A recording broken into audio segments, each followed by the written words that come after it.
Hi guys, I'm back with another video. This is your girl BP is vital, because BP is vital when it comes to nursing. So this video is going to be about what I do as a prison nurse at my prison that I worked at. That I worked and working, because I'm switching over to another prison, so I'm like in the in-between stage. So I'm just going to be talking about the prison that I worked at. Another video. This is your girl BP is vital, because BP is vital when it comes to nursing.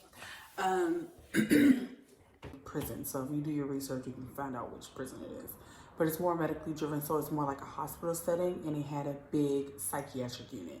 So I worked in the psychiatric unit, so I dealt with guys that was at their prison and they were suicidal, or they said they want to kill themselves, or they cut their wrist, or they tried to hang themselves, or anything like that. They came to our prison and we had to take care of them. With the people coming from pretty much if they were in crisis. So if they were in crisis, they went to that unit, stayed for 10 days, and then they came over to our unit, and we just pretty much just worked on stabilizing them. So they programmed, they did things like meet with their doctor, they had interaction time with other inmates. They were in single cells, but they can always talk to their, person beside them. And when they came out for day room, they had time to like mingle and stuff like that. They ate in their cells. They do everything in their cells in the unit where I worked. So what I did as a vocational nurse is, if I came in that day, I was either on meds or I was on the floor. And when you're on meds, you have about 25, I think maybe like 23 or 24 patients that you have to get meds. Very easy. With the state, everything was in little small packets, so everything's already separated. It's no pulling stuff out of a bottle. Only things that were in bottles were liquids, so take that back.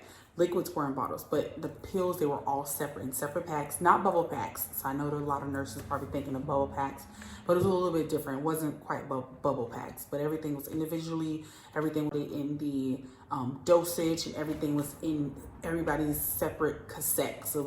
So you just came in. So I worked from 2:30 to 10:30. So at 2:30, if I'm on meds, I come in, I get my med card, and I go through everybody's cassette and make sure I was ready for my 6:30 med pass. I think 6:30. So I was looking at everybody's cassette, double checking the computer, make sure, everybody's meds are in their med set. And if they weren't, I'd order them from the pharmacy. If it was not the weekend, the pharmacy will usually deliver by 6:30. If it was the weekend, what you can do is I would have to look on other units and see what other patient was taking that medication in that same dosage to make it easier. And then I would just have to walk over to that unit and pick it up, because all the meds were all one unit. So it wasn't like I had to go over and sign it off from another person's med card. No. If another nurse or another psych techs give meds in prisons as well. If another nurse or psych tech needed meds from my card, I would just give it to them. Narcotics were, we had it in an Omnicell type thing where you had to like put a thumbprint or you had to put a code in to get it out of, but that's pretty much it. So it's very easy work. So you just do your med pass at 6:30 and that's it. 8 o'clock, some units did have 8 o'clock med pass, which you just get your meds ready for 8 o'clock, but it was very few. So if you had 8 o'clock med pass, you probably had like 4 people that was probably on like, I don't know what people get at night. Boost bar, or not Boost bar, what's the psych med that they get at night a lot? Rimron. A lot of people get Rimron at night. So if they were on Rimron at 8 o'clock, you can give them their Rimron at 8 o'clock. But very few units, because a lot of the psych techs who did work on the unit psych was, if that was their post, because that's what they're called when you're on a certain unit.